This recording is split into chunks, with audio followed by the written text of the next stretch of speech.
All right, good evening, class, and welcome to week number 9. That is right, week number 9 of your 7314 class, which is your reference class. As always, I'm your professor, Dr. J.K. Alston, and we have a few state of the course updates to get through. And then what we're going to do is we're going to talk a little bit, just a little bit, about some handy career databases and a career website that you're going to want to keep your eye on. And I'm going to tell you why you should be knowledgeable of those. And I'm going to give you a little introduction. But as always, if you really want to learn a lot about these career resources, then the best thing to do, of course, is to play with them on your own, or also look at some tutorials on YouTube or elsewhere on the web. Also, just wanted to share a quick just very quickly, I did want to share with you a little tidbit that there is one and only one accredited library of science program at a HBCU, or historically black college or university, and that's where I got my degree, which is North Carolina Central University. So I am wearing that shirt today, and it's always good to just know random tidbits about the library profession. So with that said, let's get into our state of the course updates.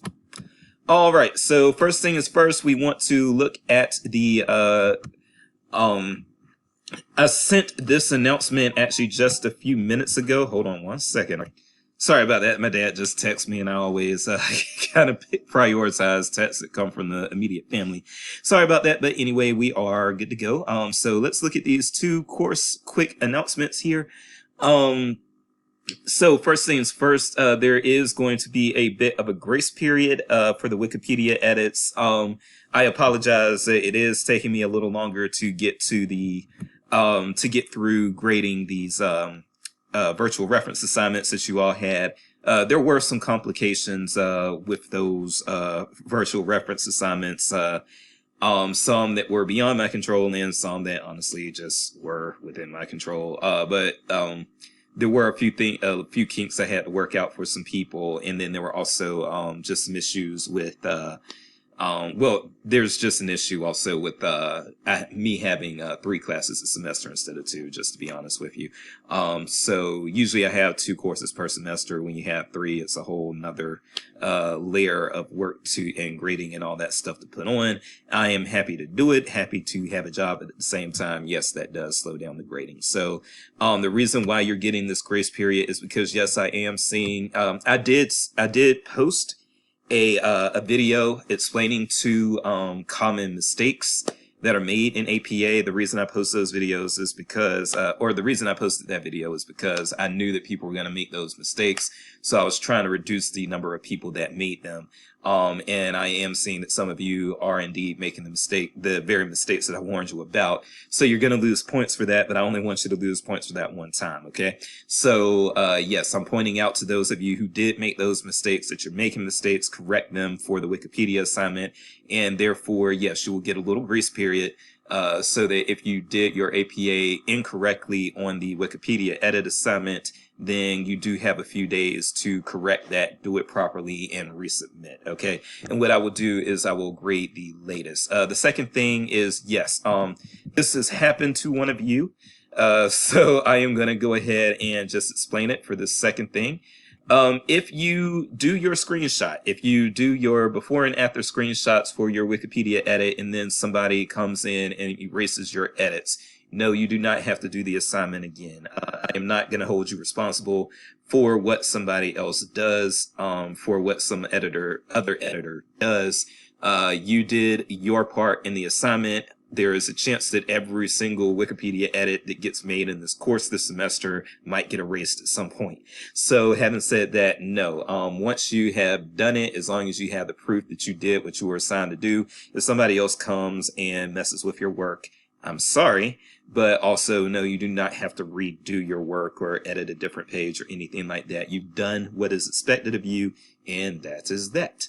So yes, the Wikipedia edit assignments are still due this coming Sunday, which is March the 20th. However, there is a grace period until Friday the 25th, and as long as you get it turned in before Friday, you will not be subject to any point deduction. And the reason that's going to be Friday is because the spring break actually starts at the end of Friday.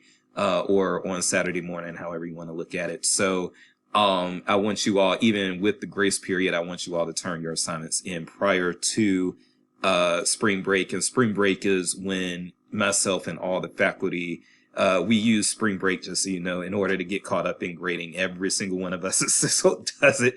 So I will be, during spring break, I will be hardcore grading, and hopefully I will have grades for all three of my classes caught up at the end of spring break when we return. So in the meantime, yes, during spring break, if you want to take off the entire time and not log in at all, that is perfectly fine. If you want to work on your semester-long project, get a good dent in that so that you put that behind you, that is also fine. I will also, as soon as I finish grading the virtual reference assignments, then my plan from there is to go ahead and create your LibApps logins so that you can go ahead and get started on your LibGuides. Okay. So those will be forthcoming. At the very latest, you will get your LibApps logins during spring break, but you may get them this week or next week. I'm hoping for this week, actually. All right, and I hope everybody's geared up for March Madness and ready to have some fun watching some basketball. I know I am. Go Gamecocks. Dawn Staley and the Gamecocks, led by Aaliyah Boston, are the #1 overall seed, and I can't wait, as I got my PhD at the University of South Carolina, cannot wait to see them bring home that trophy. Fingers crossed. All right, let's get into some healthy career resources. Did I say healthy career resources? Helpful career resources. Okay, so I'm actually going to do this from the public library website for Mid-Continent Public Library in the Metro Kansas City area. But just know that these the two databases that I am going to most rely on here are oftentimes also available at colleges and at K-12 schools. So what we're going to be talking about, what we're going to be looking at, actually, I should say, because we'll talk a little bit about some of these others very quickly, but what we're really going to be looking at is we're going to look at the, where is Ferguson? Okay, Ferguson's Career Guidance Center. That's a very helpful one to look at. And then we are also going to look at vocations and careers. And then from there, we are also going to look at a source from the Bureau of Labor Statistics. We're actually going to look at their free resource as well that's put out over the web by the federal government. So just though to talk a little bit about some of these others, let's see. And some of these aren't really relevant to what I'm trying to do right now. ERIC, for instance, is a education database, and if you're doing anything related to education, then ERIC is something that might be useful for getting you some stuff for that, but it's not really a career and vocational guidance database. But you will probably be using ERIC a lot no matter where you go, unless you go to like a health sciences library or something of that nature. Even though I'm not going to go into LinkedIn Learning, formerly known as lynda.com, that is actually a very good resource to know about. And there are a lot of, as long as you're a member of a participating library, there are a lot of very helpful, actually we will go into that. So we'll go into that, but hopefully I'll keep my being in it less than 5 minutes. Hold on a second. And actually, for going back and forth, but I may not even need to actually go into this database because you've got your key information right here. There are a lot of like self-paced learning tutorials and classes that you can take in this lynda.com database. And these things are very, very, very helpful. But some of the subject matter that you can get into for learning good tips and good tips from professional people. Like these are people who know what they're talking about, not just people who are on YouTube who may or may not know what they're talking about. But you can go into this LinkedIn for Learning, formerly known as lynda.com, and you can take classes related to IT, marketing, business, web, usage of making video, education and e-learning. There is so much stuff in here, and it's stuff that's very, very reliable. So that's why I would like for you all to be just aware of that. But in order to try to keep, I'm going to try to keep this video, if possible, under 30 minutes. Let's see. Hopefully you're speeding it up. But yes, so know that this is a very helpful place to learn a lot of things. Learn business, software, technology, creative skills, and more in this database. It is very helpful. Some of you may already be familiar with lynda.com, and it's something that is very, very popular. Okay, so know that that exists. We do not have access to it through Mizzou, to my knowledge, but there is a good chance that your public library does have access to it. So check in with your public library and see what they say. All right, let's go to, let's go ahead and go on to Ferguson's. Okay, so when you get into Ferguson's, this is what is going to greet you. This is Ferguson's Career Guidance Center, and it's actually very easy to use, and there are a lot of helpful resources here. And the great thing with Ferguson's is that it's not particularly advanced. It's not something that you have to use with high-level college students or anything like that. Ferguson's is something that I would say even possibly middle schoolers can navigate and get some good information from and be very competent using. Definitely high school students, and definitely when you have people in the public library, you can have anyone within the public library who is, you know, on the, I would say, who's looking for career or vocational guidance. If they're people who are working on GEDs, or people who, when I was in the public library, I had people working on GEDs, I had ex-cons, I had single mothers, I had all these types of people who were, you know, trying to get their lives on the right track and everything, and they would come in, and Ferguson's would be something that's not too advanced for them. They can learn it very quickly and easily, and they can get a lot of good information from it for assignments, and then also just for their own general knowledge. And then also one thing that an additional thing that I would say is that when I worked as a community college librarian, and when I was working with first year students at 4-year colleges, Ferguson's was very, very useful for their vocational guidance type of assignments as well. So you're going to want to keep Ferguson's up in that mental toolbox for that very reason. And let's look at some of the things that Ferguson does. Now, I'm going to show you, in my experience, I'm going to show you what Ferguson's is the most useful for first, and then after that, we will look at a few other things that are just features of Ferguson's. So here is what Ferguson's is actually the most useful for. When you come to this homepage, if you want to research certain careers, a lot of times, and I always use dental hygienist as an example. Don't ask me why. It was probably just because that was a very popular career field for people at the community college I was working with, that I worked at. So I was always looking up dental hygienist stuff. But what you can do is you can actually put in your like any type of career. You can put in dental hygienist, you can put in daycare worker, let's see, child care service owner. So you probably have to do a little digging to find exactly what you wanted to find. But you can put in various careers in the search box here. Again, I'm going to go back to dental hygienist now, and then you can just select them. So let's say that I wanted to help somebody find information on, you know, the outlook and all these various things about becoming a dental hygienist. What I can do is type it in, and then I can go to this professional profile page, and the professional profile page is very, very good. It gives you an overview. Also, you have citation stuffs here, but you get a nice little overview here. And then you get quick facts. Quick facts are very good.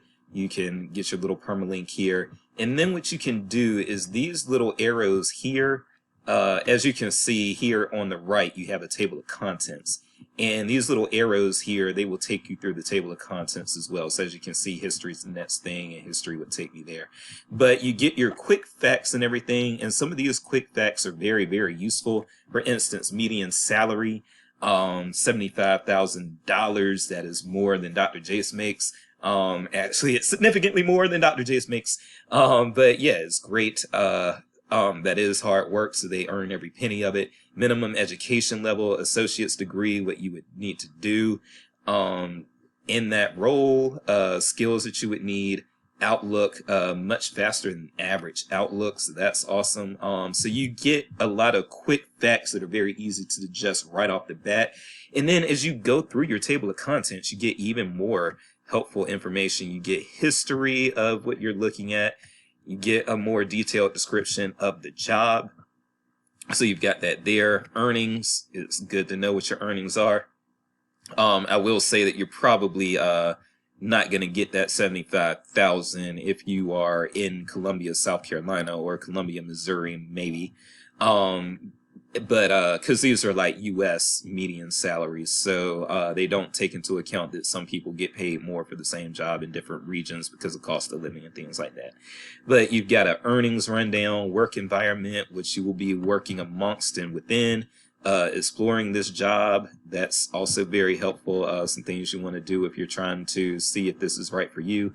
What kind of education you're going to need. You need to know that, and that'll tell you that there, as well as what types of certifications you'll need, skills, traits that you'll need, blah, blah, blah. Employment prospects. This is very, very important.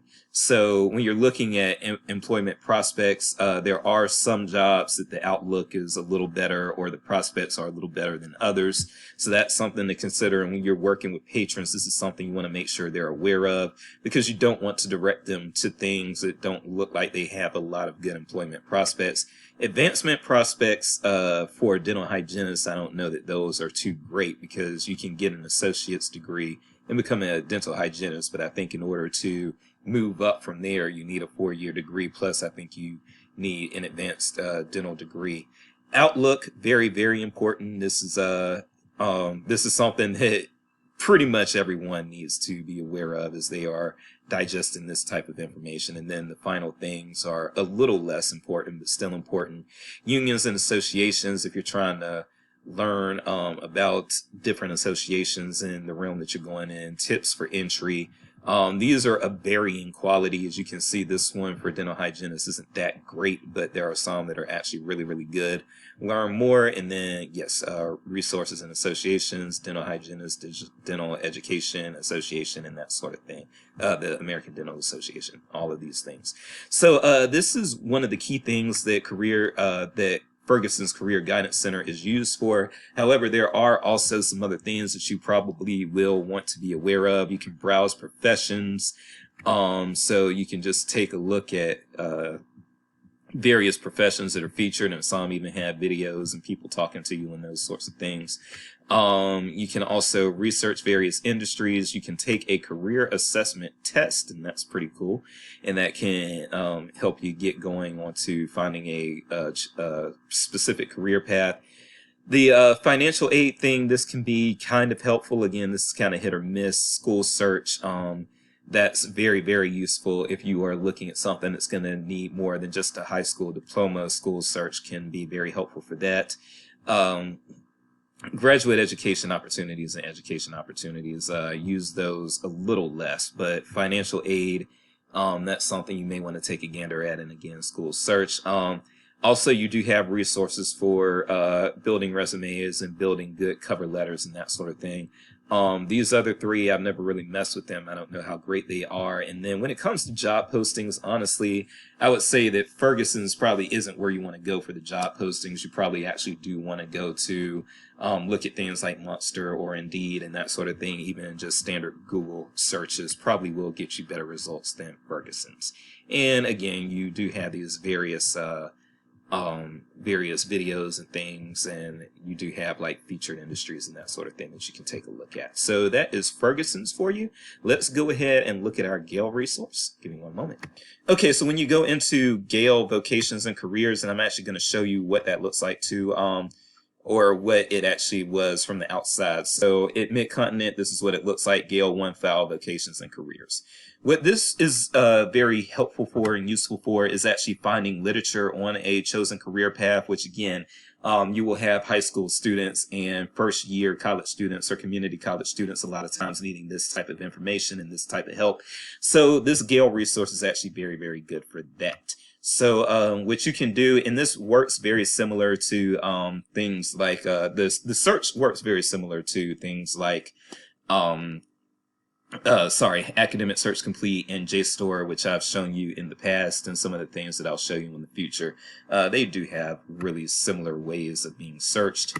I'm actually just going to go ahead and do this advanced search. And what you can do is, I'm going to stick to my tried and true dental hygienist.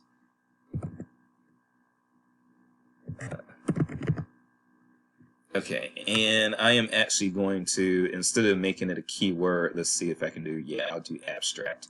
So if I'm doing a search for dental hygienist, then something that mentions them in the abstract is probably going to be where I want to start in order to start building my sources. So I do that, click search. Oh, and there is hardly anything there. Okay. Optimally, you will want a lot more than just 4 sources, but I can see actually part of this is because, duh. So some helpful materials like newspaper articles might not even have a, they might not even have a abstract. So I just shot myself in the foot there. And so take note of that too. The search process is not always perfect, but what you can do is you can actually learn from your mistakes, which is what I'm doing right now. So I am going to leave this as a keyword and hit search. All right, and this is actually much better. So instead of just 4 academic journals, now I've got 14 magazines, I've got 5 academic journals, and then I've got 11 newspaper clippings. And everything here is going to be full text unless you get rid of the full text. But this is very helpful, and when some of this stuff is really old too. Let me get to the newest. Okay. So what you can do from here is if you were trying to do a report, and a lot of times when you have students who are first-year students, or high school students, they don't need a whole lot of resources. They don't need a whole dissertation's worth of resources. A lot of times their teachers will say, get 5 credible resources. And so you will have that right here. And what you can do, again, I've got the full text. I've got word counts and everything right here. And I can just go ahead and try to find something that is relevant to what I'm doing. Actually, unfortunately, again, in order to get something that looks really good here, I'm having to go all the way back to 2005. So this isn't a particularly reliable search for this. However, there are going to be some searches that are going to work out a little better. Let's say that I was trying to do librarian. Okay, so now you see we've got a lot of stuff, and if we were to limit our results by date, or if we were to do the newest first thing here, then yes, we would probably get our 5 very, very relevant things in no time. And if you have too many resources, which in this case, 5,000 is going to be way too many. So then you can go back to advanced search, and then I could do librarian. And you may want to, and this will, as you start working more with the databases, this is all going to become more and more natural. But maybe what I want to do is, instead of an abstract, because the abstract might take away magazine and newspaper articles, maybe what I want to do is subject or title. And you can actually do those at the same time. So librarian is subject, or librarian in title. Not publication title though, document title. That's the one we want. And then you can do the search from there. And now look at this. I have a much more manageable number of resources, 123 magazines, 314 journal articles, and then 14 news items. And these things, because they mention librarian either as a subject or mention librarian in the title, are much, much, much more likely to be things that are relevant to what I'm trying to accomplish. And then again, I can sort this by newest first and get the most up-to-date information, or the most recent information delivered as quickly as possible. This is my former dean, actually. Dean David Link, he was my dean at the University of South Carolina. And you also get a little description of what type of writing it is. In this case, for instance, it's a viewpoint essay, and I can look at this, get the full text there, and yeah, there I've got it. Okay. And so this is very helpful. Again, it's mostly helpful for when you have high school or first year college students. excuse me, first year college students, or also at times, it's going to be very helpful when you have advanced middle school students and that sort of thing who are working on career papers. So you want that in your toolbox, and we are going to look at one more thing. And if you want to get more familiar with any of these, then the best thing to do is to look at some tutorials on YouTube or play around with them yourself. So last thing we're going to look at is the Bureau of Labor Statistics website. Give me one moment. All right, so when you get into the BLS.gov, Bureau of Labor Statistics, yes, this stuff is very, very helpful. A lot of times you will, again, have students that are trying to access or find this type of information, and this type of information is free when it's delivered from the federal government. So all you really have to do is Google Bureau of Labor Statistics if you can't remember BLS.gov, and you will be sent here, okay? And so the main thing you do, it is helpful to know your various data tools and everything, and I don't have enough time to actually go into that really to show you all the different nuances of that. So if you really want to learn about your different data tools, again, you're probably going to have to play around with this yourself, or you're going to have to watch some tutorials or a mixture of the two.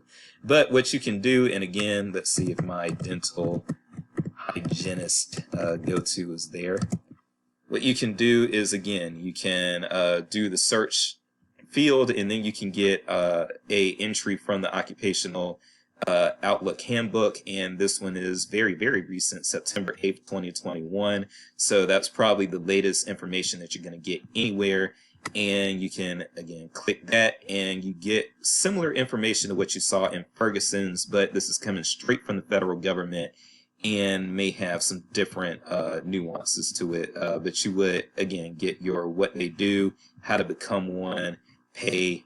Pay is very important there. Job outlook, very, very important. And state and area outlooks. These will vary from job to job, and you'll have to go into this whole thing in order to access that. But these data bureau statistic things, these are very, very helpful. And again, what you'll probably need to do if you really, really want to master this resource and what's in here is you probably want to use some sort of tutorial for BLS, and you can find those tutorials on YouTube a lot of times. But you can, what the world did I do? Oh, Occupational Finder. Okay, yeah, I actually did want to look at the Occupation Finder very, very quickly just to show you that, again, this is another way that you can browse. There are 790 entries there, and of course there are things that are just going to be like, especially if you're looking for, and this is something that, this is something that can be really, really helpful. So projected growth rate is something that a lot of people actually will be interested in. If they're looking for something that's growing faster than average, then they may think it's a good investment to go into that particular thing. And so as you can see, these various things, actors, maybe because of streaming services, but y'all know there's a lot of competition for acting. So I would be leery about that. But amusement park attendants, you know, you will see all these various things that have much faster than average growth, and those can be things that people may want to cooks. Those might be barbers. Those can be things that people want to go into or want to start getting the training for, because those are things that are possibly going to be things that they can get employed in.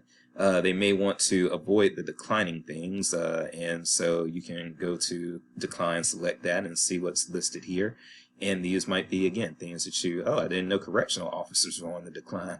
But yeah, so it can be very interesting looking for that information. So this is another website that you, or another resource that you want to play around with. This could be considered a database, but it's free over the web database put out by our good old federal government. So with that said, I am barely keeping it under 30 minutes, but I am keeping it under 30 minutes. I am Dr. Jace. Try to pay attention to this ALA race. I am working on the campaigns of one of the candidates, but I am not going to bias my students by doing any endorsement of my of the person that I am working for and working with in this race. But it is a good learning opportunity to see what's going on in the ALA presidential races, so that you can see exactly what type of just drama, effort, and so forth and so on goes on with that, because some of you will be getting active in ALA. So that's it for me for week 9. I am out, and that is the line. Peace.